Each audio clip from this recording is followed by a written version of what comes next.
नमस्कार दोस्तों, मैं प्रीति गुप्ता आप सबका मेरे YouTube चैनल में फिर से बहुत बहुत स्वागत करती हूँ। आज के वीडियो में मैं आप सबको बताने जा रही हूँ कि होली क्यों मनाई जाती है।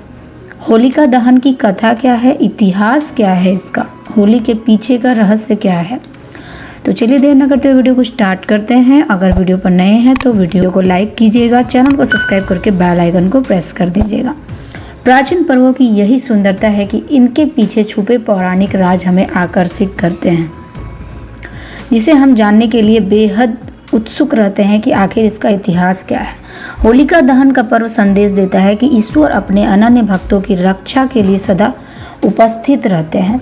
होलिका दहन होली त्यौहार का पहला दिन फागुन मास की पूर्णिमा को मनाया जाता है। इसके अगले दिन रंगों से खेलने की परंपरा है, जिसे धूलंडी और धूली आदि नामों से भी जाना जाता है। होली बुराई पर अच्छाई की विजय के उपलक्ष्य में मनाई जाती है। होलिका दहन, जिसे छोटी होली भी कहते हैं, उसके अगले दिन पूर्ण हर्षोल्लास के साथ रंग खेलने का विधान है और अबीर गुलाल आदि एक दूसरे को लगाकर गले मिलकर अच्छे अच्छे पकवान खाकर होली मनाया जाता है। भारत में मनाए जाने वाले सबसे शानदार त्योहारों में से एक है होली। दिवाली की तरह ही इस त्यौहार को भी अच्छाई की बुराई पर जीत का त्यौहार माना जाता है। हिंदुओं के लिए होली का पौराणिक महत्व भी है। इस त्यौहार को लेकर सबसे प्रचलित है प्रहलाद, होलिका और हिरण्यकश्यप की कहानी। लेकिन होली का केवल यही नहीं बल्कि और भी कई सारी कहानियाँ प्रचलित है जो आपने सुनी होंगी।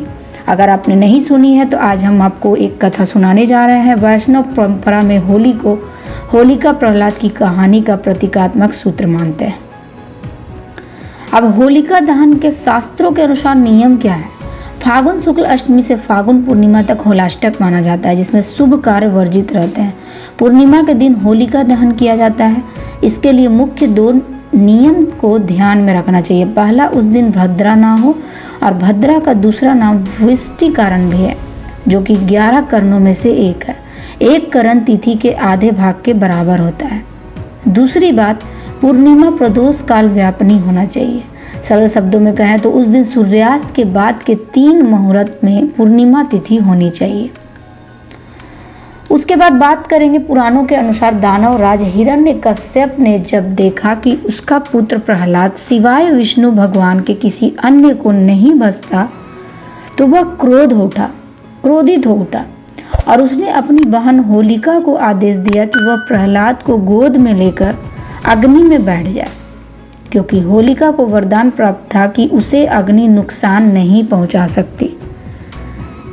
हुआ इसके ठीक विपरीत। होलिका जलकर भस्म हो गई और भक्त प्रहलाद को कुछ भी नहीं हुआ। इसी घटना की याद में इस दिन होलिका दहन करने का विधान है। होली का पर्व संदेश देता है कि इसी प्रकार ईश्वर अपने अनन्य भक्तों की रक्षा के लिए सदा उपस्थित रहते हैं। होली की केवल यही नहीं बल्कि और भी कई कहानियाँ प्रचलित है। मैंने आपको एक कहानी सुनाई जो कि बहुत ही फेमस है। दूसरी मैं एक और बात बता दूं, श्री कृष्ण और पूतना की कहानी। होलिका श्री कृष्ण से गहरा रिश्ता था। जहां इस त्यौहार को राधा कृष्ण के प्रेम के प्रतीक के रूप में देखा जाता है, वहीं पौराणिक कथा के अनुसार जब कंस को श्री कृष्ण के गोकुल में होने का पता चला था, तो उसने पूतना नामक राक्षसी को गोकुल में जन्म लेने वाले हर बच्चे को मारने के लिए भेजा। पूतना स्तनपान के बहाने शिशुओं को विषम पान करा रही थी, लेकिन कृष्ण उसकी सच्चाई को समझ गए।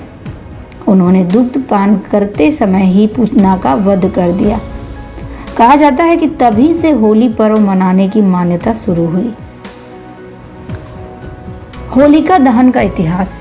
विंध्य पर्वतों के निकट स्थित रामगढ़ में मिले एक ईसा से 300 वर्ष पुराने अभिलेख में भी इसका उल्लेख मिलता है। कुछ लोग मानते हैं कि इसी दिन भगवान श्री कृष्ण ने पूतना नामक राक्षसी का वध किया था।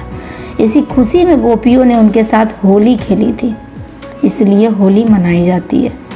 तो होली के संबंध में यही 1-2 कथा मुझे पता थी जो कि बहुत ही प्रचलित है, और वो आप सबके सामने मैंने आप सबको सुनाया। अगर आप इसके बारे में और भी कुछ जानते हैं तो कमेंट बॉक्स में मुझे कमेंट करके बताएं, आइडिया दें मुझे आगे की वीडियो के लिए, ताकि मैं और भी अच्छी आइडिया ला सकूं। तो फ्रेंड, वीडियो पसंद आता है वीडियो को लाइक कीजिए, कमेंट कीजिए, और अगर होली का आपको डेट जानना है तो मेरे पिछले वीडियो में आप देख सकते हैं। तो वीडियो को लाइक करें, कमेंट करें, चैनल को सब्सक्राइब करके बेल आइकन को प्रेस कर दें। वीडियो को देखने के लिए बहुत बहुत धन्यवाद।